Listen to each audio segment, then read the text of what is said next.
స్తోత్రములు ప్రభువునకు. తెలుగు బైబిల్ ఛానల్కు మీ అందరికీ స్వాగతం. ఈ రోజు దేవుని వాక్యమును ధ్యానిస్తూ ప్రార్థనతో మన దినమును ప్రారంభిద్దాం. ఈ రోజు దేవుని వాక్యము చింపుకొని అనే అంశమును మనకు బోధిస్తుంది. క్రీస్తు ప్రభువు అనుభవించిన శిలువ శ్రమలను గ్రహించుట ద్వారా ఆయన చిత్తంలో నడుచుటకు మనము సిద్ధపడగలము. కాబట్టి మన హృదయములను నిశ్చలపరుచుకొని ఆయన వాక్యమును వినుటకు సిద్ధపడుదాం. కీర్తనల గ్రంథము 65వ అధ్యాయం 1వ వచనం నుండి 13వ వచనాల వరకు. దేవా, సియోనులో మౌనముగా నుండుట నీకు స్తుతి చెల్లించుటే నీకు మ్రొక్కుబడి చెల్లింపవలసియున్నది. ప్రార్థన ఆలకించువాడా, సర్వశరీరులు నీయొద్దకు వచ్చెదరు. నామీద మోపబడిన దోషములు భరింపజాలనివి. మా అతిక్రమముల నిమిత్తము నీవే ప్రాయశ్చిత్తము చేయుదువు. నీ ఆవరణములలో నివసించునట్లు నీవు ఏర్పరచుకొని చేర్చుకొనువాడు ధన్యుడు. నీ పరిశుద్ధాలయము చేత నీ మందిరములోని మేలుచేత మేము తృప్తి పొందెదము. మాకు రక్షణకర్తవైన దేవా, భూదిగంతముల నివాసులకందరికిని దూర సముద్రము మీదనున్న వారికిని ఆశ్రయమైనవాడా, నీవు నీతిని బట్టి భీకరక్రియల చేత మాకు ఉత్తరమిచ్చుచున్నావు. బలమునే నడికట్టుగా కట్టుకొనినవాడే, తన శక్తిచేత పర్వతములను స్థిరపరచువాడు ఆయనే.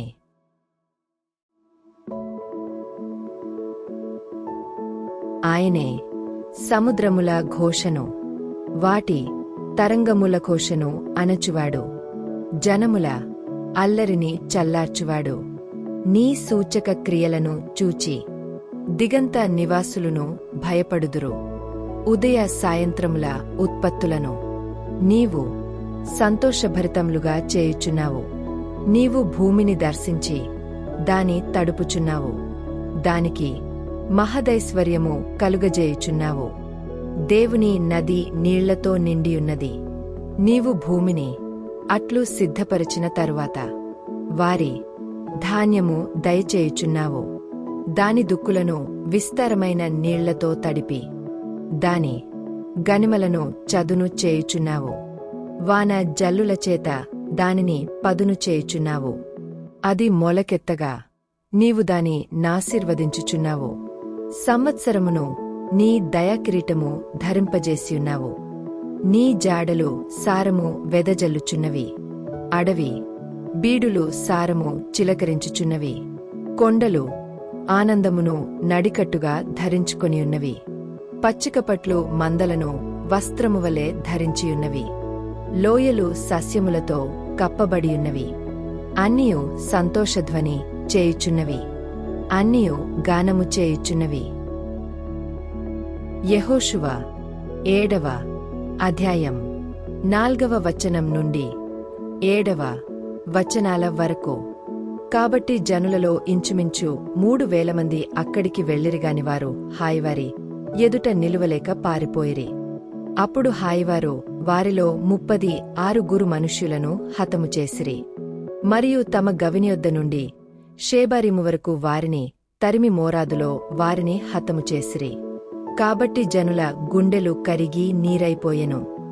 యెహోషువ తన బట్టలు చింపుకొని తానును ఇశ్రాయేలీయుల పెద్దలును సాయంకాలము వరకు యెహోవా మందసము నెదుట నేలమీద ముఖములు మోపుకొని తమ తలలమీద ధూళి పోసికొనుచు, అయ్యో ప్రభువా యెహోవా, మమ్మును నశింపజేయనట్లు అమోరీయుల చేతికి మమ్మును అప్పగించుటకు ఈ జనులను ఈ యొర్దాను నీవెందుకు దాటించితివి? మేము యొర్దాను అవతల నివసించుట మేలు. అపొస్తలుల కార్యములు 14వ అధ్యాయం 7వ వచనం నుండి 18వ వచనాల వరకు. లుస్త్రలో బలహీన పాదములుగల యొకడుండెను. అతడు పుట్టినది మొదలుకొని కుంటివాడై ఎన్నడునూ నడువలేక కూర్చుండియుండువాడు. అతడు పౌలు మాటలాడుట వినెను. పౌలు అతనివైపు తేరిచూచి స్వస్థత పొందుటకు అతనికి విశ్వాసముండెనని గ్రహించి, నీ పాదములు మోపి సరిగా నిలువుమని బిగ్గరగా చెప్పినప్పుడు అతడు గంతులు వేసి నడువసాగెను.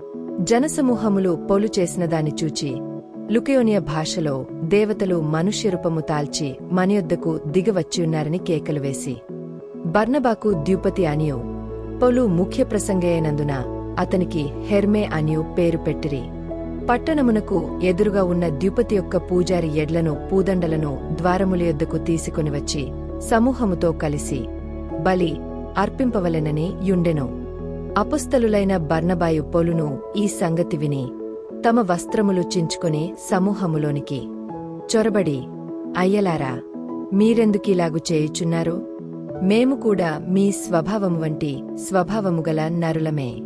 మీరు ఈ వ్యర్థమైన వాటిని విడిచిపెట్టి ఆకాశమును భూమిని సముద్రమును వాటిలో ఉండు సమస్తమును సృజించిన జీవముగల దేవునివైపు తిరుగవలెనని మీకు సువార్త ప్రకటించుచున్నాము. ఆయన గతకాలములలో సమస్త జనులను తమ తమ మార్గములయందు నడువనిచ్చెను. అయినను ఆయన ఆకాశము నుండి మీకు వర్షమును ఫలవంతములైన ఋతువులను దయచేయుచు ఆహారము ననుగ్రహించుచు ఉల్లాసముతో మీ హృదయములను నింపుచు మేలుచేయుట చేత తన్నుగుచ్చి సాక్ష్యము లేకుండా చేయలేదని బిగ్గరగా చెప్పిరి. వారిలాగు చెప్పి తమకు బలి అర్పింపకుండా సమూహములను ఆపుట బహు ప్రయాసమాయెను. ప్రభువా, మా కొరకు నీవు అనుభవించిన శిలువ శ్రమలను స్మరించుచున్నాము. నీ ప్రేమను తెలియజేయుటకు, నీవు అనుభవించిన బాధలను గ్రహించుటకు మాకు సహాయము చేయుము.